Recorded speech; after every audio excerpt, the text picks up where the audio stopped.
You're listening to Swift News, your daily news briefing in just 10 minutes. This is episode 52, and it's June 24th, 2025. Let's get into today's stories. Welcome to the deep dive. We're here to go beyond those quick headlines, cut through all the noise, really, and pull out the most important global stories. We want to figure out what truly matters for you from everything that's happening. Yeah, it's always a challenge, isn't it? Pulling together strands from all over the world. But seeing how these things connect, even when they seem separate, that's key to navigating things today. We'll try and map that out. Okay, so let's dive right in. We've got some pretty significant global news starting us off. There's this very fragile truce between Israel and Iran. It's held for about 48 hours now, which is, well, something. It is, but fragile is definitely the word. Exactly. And here's the complication. Right in the middle of this truce, Iran apparently launched a missile strike targeting a U.S. base in Qatar. So the big question is, what on earth does this mean for, global stability? And maybe closer to home for many listeners, what about fuel prices?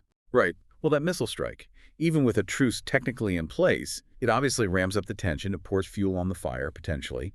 You'd expect markets to react badly, perhaps? You would, yeah.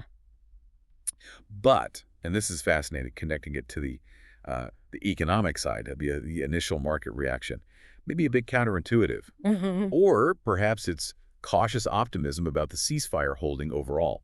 Because the good news for your wallet, right now anyway, is crude oil prices have actually dropped. They're down to around $70 a barrel. $70, Yeah. Really, despite a missile strike. Yeah, it's easing pressure on gas bills directly. Good. Maybe it signals a belief that global energy supply is more resilient now.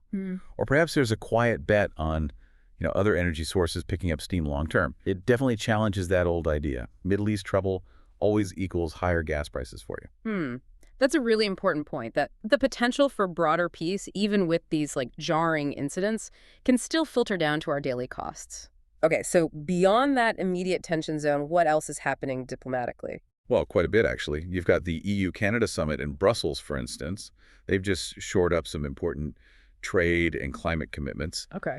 And elsewhere, Ukraine's forces are reporting they've repelled Russian advances in Donetsk, still holding the line there.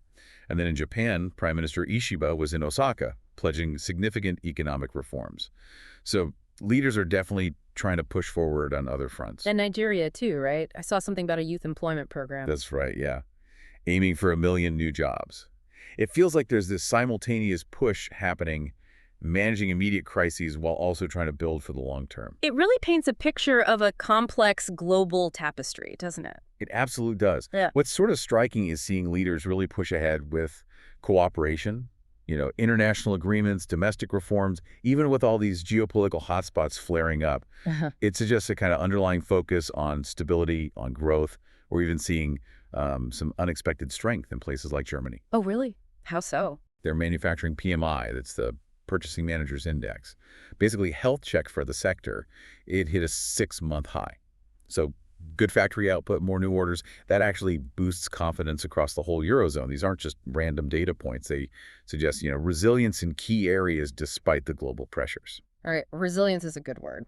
Let's shift gears a bit, maybe talk about how some other global trends are rippling outwards, impacting us, thinking about innovation, infrastructure, that sort of thing. And there's a really critical safety story here. Ah, yes. The aviation sector. Right.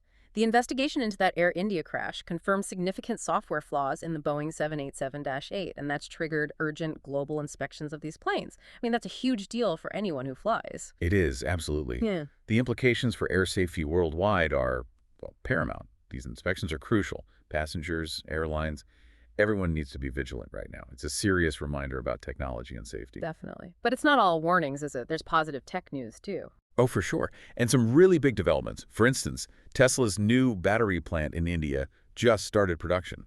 That's expected to bring down the cost of electric vehicles there, potentially quite a bit. That's significant for India's green push. Huge. And if you connect that to the bigger picture, India's putting massive investment into rural infrastructure in its budget, something like 1.5 lakh crore rupees. That's over 180 billion US dollars. Plus, you see things like Gujarat's wind farms now generating 20% of the state's power.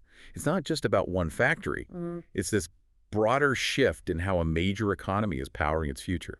Wow, 20% from wind in Gujarat. That's impressive. And we're seeing tech advances elsewhere, too. All over, really. China's tech exports are up 8%, driven largely by demand for AI hardware. South Korea's AI chip makers just landed, was it $3 billion in U.S. Just contract? 3 billion. Big number. Solidifying their role in that key sector.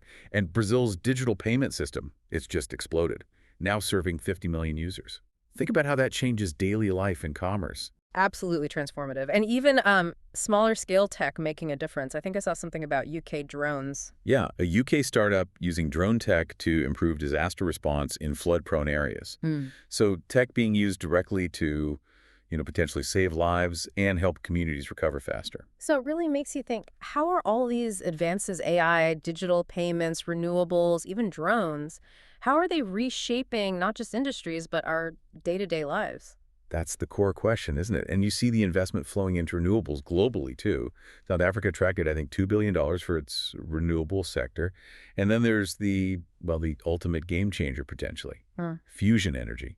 A U.S. study is making strides, aiming for commercial use by 2035. Fusion by 2035. Wow. That feels ambitious, but incredible if it happens. Energy independence, clean power. Exactly. It hints at a completely different energy future, a potential path to real climate stability. It's long-term, obviously, but the research is pushing forward. Okay, let's bring it back down to earth a bit, maybe closer to home with some uh, human interest stories, culture, sports, things that connect us in different ways. Sports fans are buzzing, right? Definitely. Especially in India, the cricket team, led by Yashasvi Jaiswal, they're about to start the first test against England in Chennai. This comes right after they swept the T20 series. So the question is, can they keep that winning streak going in the longer format? Always a big question in cricket. And other sports highlights. Yeah, quite a few.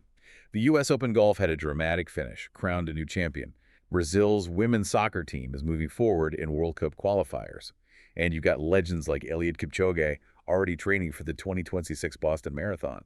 Plus, Australia's swimmers broke a couple of world records recently. It's amazing how sport captures attention globally. It really does. It unites people, provides that shared experience. And you see a similar thing with culture, actually. Think about India's Panchayat show, Season 4.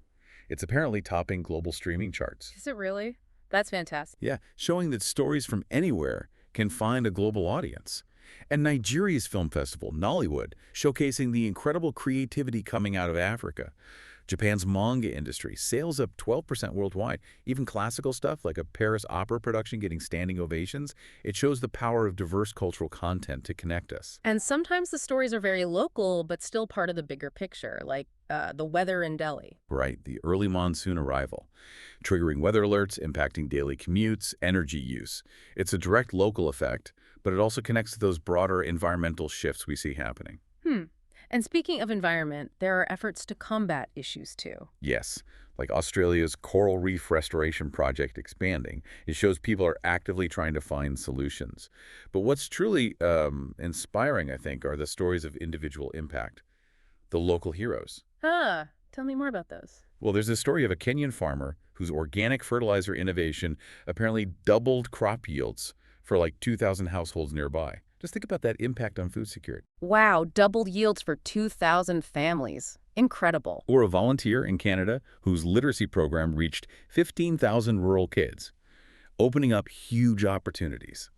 Then there's an Indian student who developed an affordable hearing aid, changing lives for the deaf community, and a mechanic in Brazil who built a solar-powered water pump, helping drought-hit farms. These are amazing. They really are. They're not just, feel-good stories. They show practical, ground-level solutions, ingenuity, and the real power of individual initiative to tackle big problems in their own communities.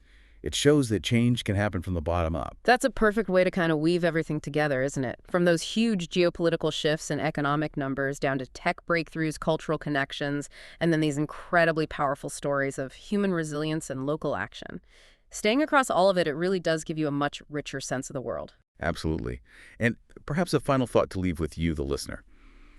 When you see this rapid pace of challenges, but also these bursts of innovation and these examples of individual action like those local heroes, how might those individual efforts collectively start to influence the bigger trends? And, what role might you play, even just in understanding or perhaps even shaping some of these things moving forward? A powerful question indeed. It's something to definitely reflect on. Thank you for joining us on this deep dive today. We hope it sparks some thought and maybe encourages you to dig deeper into some of these topics yourself. Hope so, too. We'll be back soon with another deep dive.